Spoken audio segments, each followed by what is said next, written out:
Yes, people, welcome back to Oniaya. And today, as I told you, we're going to do a video from inside the Technical Centre.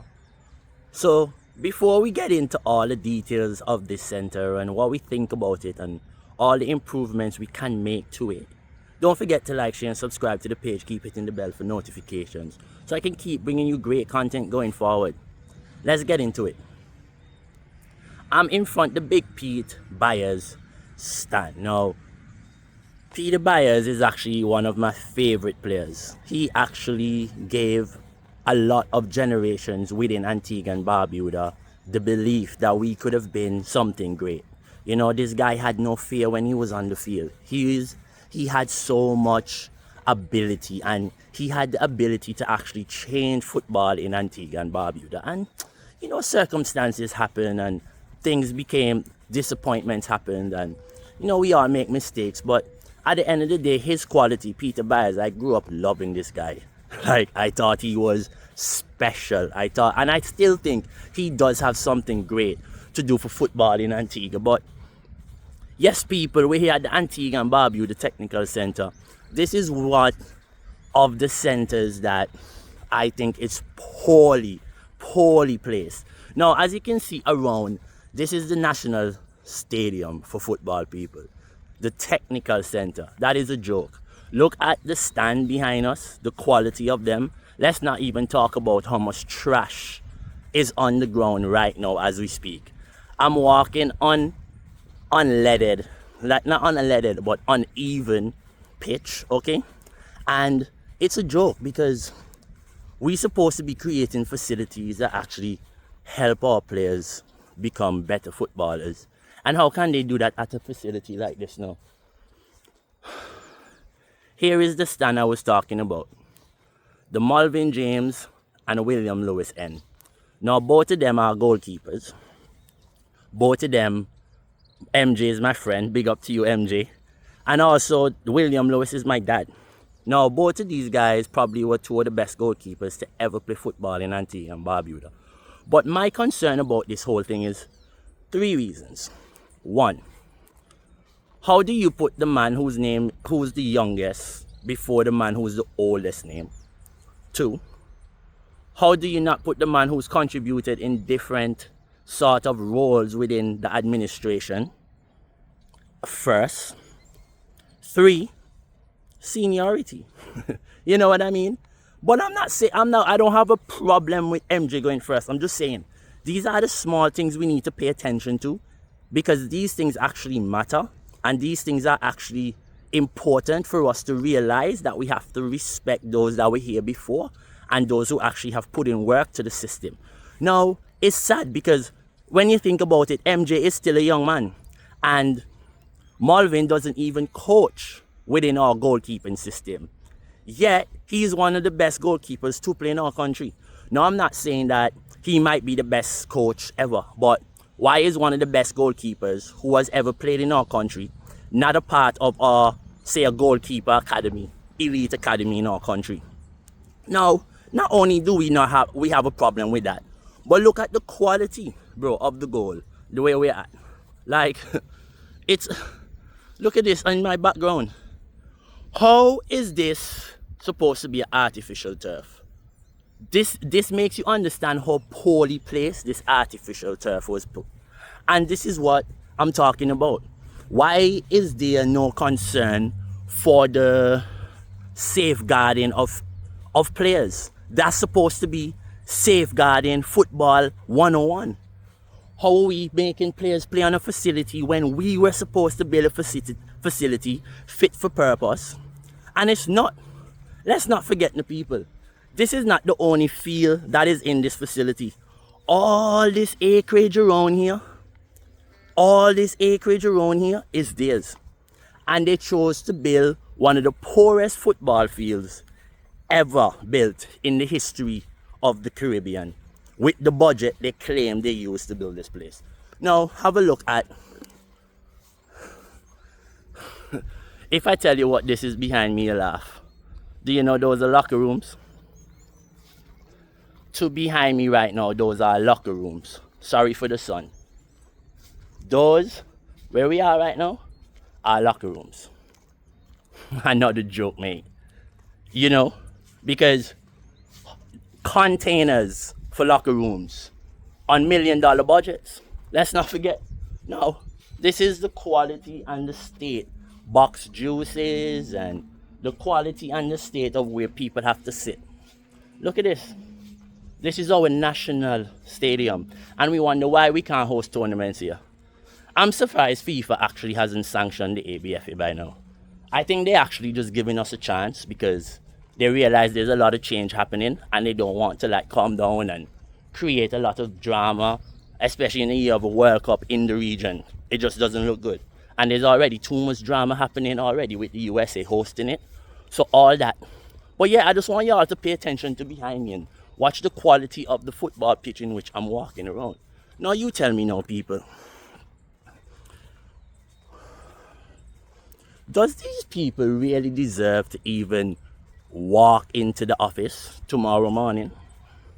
Do you think, my people, all around the world, yeah? And as I said, I don't do this to bash anybody. I don't do this to bash my country. I do this to bring awareness to the poor facilitation for athletes in this country. Now, after you're playing such a poor facility on a weekend, and I'll be playing out here this weekend against Garden Stars for Attacking Saints.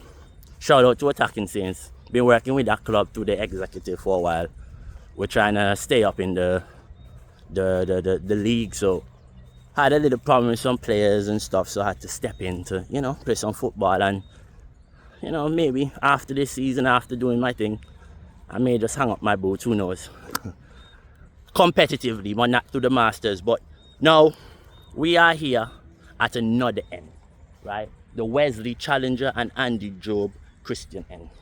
Now look at the quality again of the football pitch. This is the other part where the goalkeeper has to play. This is where me as a centre back comes up, have to head the ball on the corner. This is where I have to challenge people. Look, this is the quality of the football facility. And guys, okay, fear.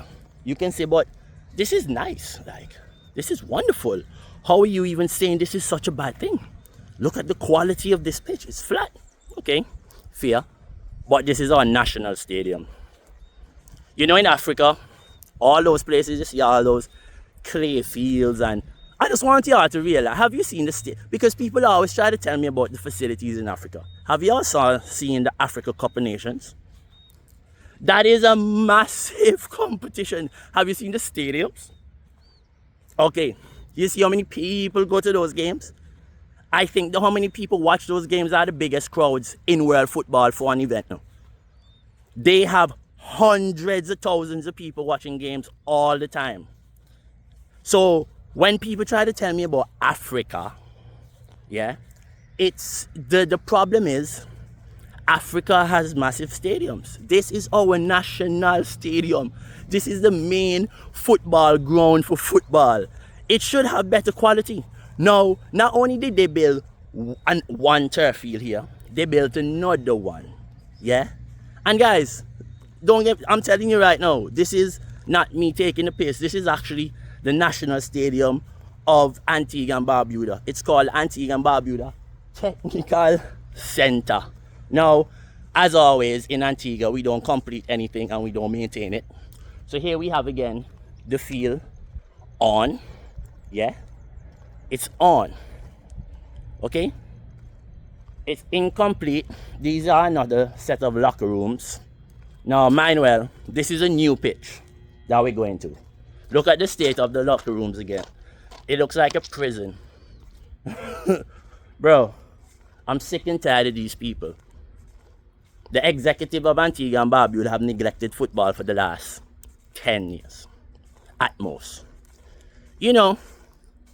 These people are so bad, yeah? I'm going to give you all a story. In 2019, I was playing for a club called Collingwood City FC in Melbourne, Victoria. State League 2. Now, we the national team, called me. Hence is how I ended up with this jersey. I took it because I know Quinton Griffith used to wear it at the time, boy. And he also is actually around my age, but I still look up to him because in terms of what he's done in football, I respect it. I honor it, especially us playing against each other as youths and then watching him just propel from a youth, keep a career so long, and could have had such a better career if better decisions were made for him as well, if he had better representation. Same as Peter Byers, if he had better representation and someone who took on the fort for him and found him more and more opportunities to help create something great for Antigua. Right now, we probably would see him retire a Premier League player. I'm telling you. He has that sort of quality. Don't kid yourself. But let me get back to the story. So, yeah. I was in Victoria, Melbourne, Collingwood City. And the national team went to my mom's house, called me, and told me to come to Antigua, come train for 2 months, 8 weeks. And then we would, 8 to 12 weeks. I can't remember how long I was in training for. I think it's actually more than even that. Yeah, maybe like around from June, July, and the competition began September. So we can say 3 months, 2 months. At that time, I left, came to Antigua because I thought, okay, now this is a massive opportunity to get a few caps for your national team and go back to semi-professionalism in Australia. You can actually, maybe ask a club for a bit more money or some, proper wage because you have international caps, which is why international players at the highest level are able to negotiate for more. So I thought that was a great opportunity. I came. And you know what happened? We went to St. Kitts and we did not have enough water at our facility when we arrived and other goods. So my dad's really good friend, who I knew from a kid, who was the former president of the St. Kitts Football Association, Mr. Dave Bridgewater, rest in peace. He actually gave me an opportunity. He actually called me on the phone. He's like, hey, Yaya, do you need anything? And I'm a good soul, I'm a good heart. I was like, yo, uncle, could you bring us water and Gatorade because we are low? The whole team. He called me for myself. I asked for the whole team. That had a controversy. I got pulled in, not only at the airport because they told me, by the coaches, and they were telling me, hey, why did you walk with all this clothes additional to what we gave you and all these things? Why did you walk with all this equipment and stuff? This is the reason why we didn't walk with the English people. And all these things were being said to me. This is why we wanted to keep it all local. And why you trying to, they tried to make me feel like I was trying to show off on my friends. Like, it's not showing off. It's called maintenance of the body. But anyways, that was the controversy. Didn't play the first game, where nearly everyone played the first game. Second game, we were drawing 2-2, substituted. We lost 3-2. Started the game with most of the kids. Came back to Antigua. I didn't make the team for Jamaica. Yeah. They said no, while now I was waiting to play. Can't remember if it's Aruba or Cayman Islands. I think it's Aruba, I was waiting to play Aruba. And they were saying, hey, they called me. I was having dinner with my mom. They called me. They're like, hey, you need to come to training, meet us at the same Technical Centre. We need to train. We have training tonight because you have to be playing against Aruba tomorrow. Now, when I came to training, after training, I packed my bag to go to the hotel. They told me I wasn't registered. No. Yes, I know. They told me I wasn't registered. Now, what the fuck is that? I haven't told a lot of people this story, but I'm making it public right now. Because there are a lot of shit that has happened to footballers in Antigua, and we just don't say about anything about it. There was no insurance in the league at one time. They deducted points from a team that was fighting for insurance. It's mafia based, bro. The ABFA right now, they're mafia based. The way they act, the way they control things around here, the way they try to get involved in everything, the way they try to not be held accountable for their financial problems and they're not being held accountable for their finances. I'm telling you, these people do as they like. They don't make reports about their finances. They don't present proper budgets. Nothing. They just come and they operate in a mafia style. Now, the poor quality of this turf is spoken. Now, let's not forget, this is a new pitch, right? It's up and down, of course, because they decided to build a fucking stadium on swampland. But past that, yeah, there's no lights here. How are you building a football field in 2026 we're in right now and we still don't have... Okay, fair. You didn't build it, you didn't put lights. But where are the lights now? You know teams warm up here before games and there's no lights on the field? So you're warming up in darkness, bro. And the pitch isn't good.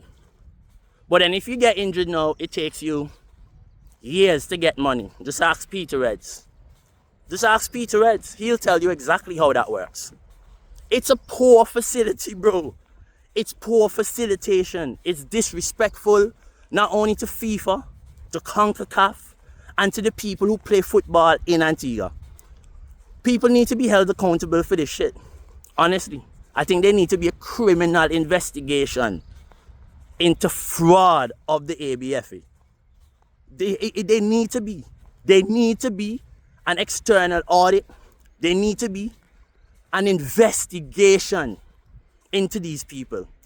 Because the audacity that they have took, yeah, to put down some of the poorest quality pitches in Antigua and Barbuda.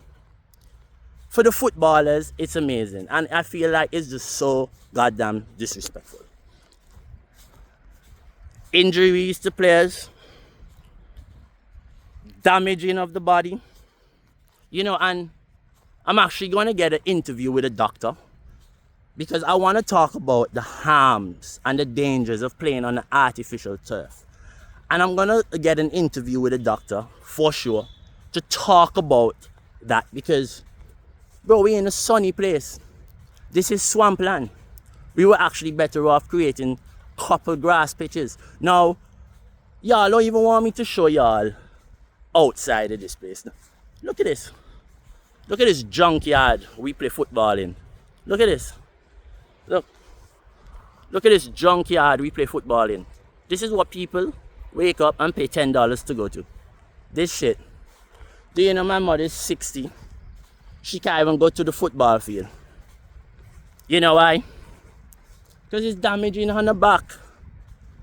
It's damaging on her back. So the drive to the field is terrible. Yeah. Driving in to practice on the field is terrible. It's always wet. They never found the time to try to find a way to dredge it and make sure that when it rains it isn't mucky. Look at this. There's trash, there's grass everywhere. That's the only little bit of proper seating. I think that's only like max, bro, 50 seats. But this is the Antigua Barbuda Technical Centre for you. This is field 2 I'm on right now. And field 1 is over here with all the names on the stands. This is the poor facilitation of what we call a football pitch in Antigua and Barbuda. Yes, people, this has been your boy Yaya at the ABFA Technical Centre. Don't forget to like, share and subscribe to the page. Keep hitting the bell for notifications. I know this video is going to cause a lot of problems. But guess what? Come at me. Because you know what? I'm here to make sure that you guys are held accountable. I'm here to make sure that you guys understand that this football thing here is not about money. It's not about clout, because y'all can't give it to me. Okay?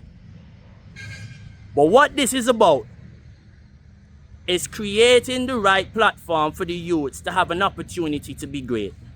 It's creating the right platform and holding people accountable, because I know better.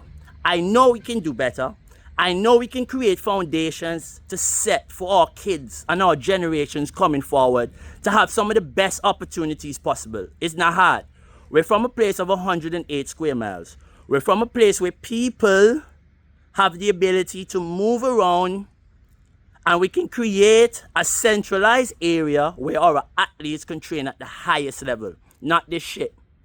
And this facility has been wasted, because how much it will cost you to uproot everything, rebuild it, build up everything, it's probably going to be way more than what the budget allows you to do. So we're going to have to get external funding, sponsorships. We're going to have to do a lot in order for us to be able to rebuild this facility and rebuild a state-of-the-art National Football Technical Centre. We need it. It's important. It's pivotal that we do it. So let us please, guys, please put in the effort. Let us please do the right things in this, let's say, moment in which our football have a chance to change. We can only do it, us who care about it, who are passionate about it, who love it, who wants the best for the country. Only us can do it. So we have to come together, put aside our egos, put aside all the statuses that we want, the clout that we want, the remembering, and everyone wants a piece of their hand in this kitty. Especially with this election coming up. Everyone wants to put their hand in the kitty. But who's going to benefit the football more? Who's going to bring opportunities to the football more? Who is going to bring chances for us to create opportunities for each other? Who is going to create a platform for us to get our kids out of the country? Who is going to create a platform for us to have better football in the country? A level of football here where we can say it's at a looking to touch the professional level. Do we have someone who's willing to take on that fight? Do we have someone that's willing to sacrifice? Do we have someone that's willing to put their head forward to make that happen? We need a change. We are very much behind. Our men's senior team loses nearly every game. We don't have proper structure. We don't have proper grassroots programs. We lie to each other. The association lies to the populace because they know they're not educated enough in the football world. So they say whatever they want. They use big terminologies. They don't put out the right information. And they take advantage. Look behind me is all bush and stuff. This is supposed to be next to the football stadium. But yes, people, it's been your boy, Yaya. Don't forget to like, share, and subscribe again. Please to the page, keep hitting the bell for notifications, so I can keep bringing you great content going forward. Have a good time. Take care. My people, ciao.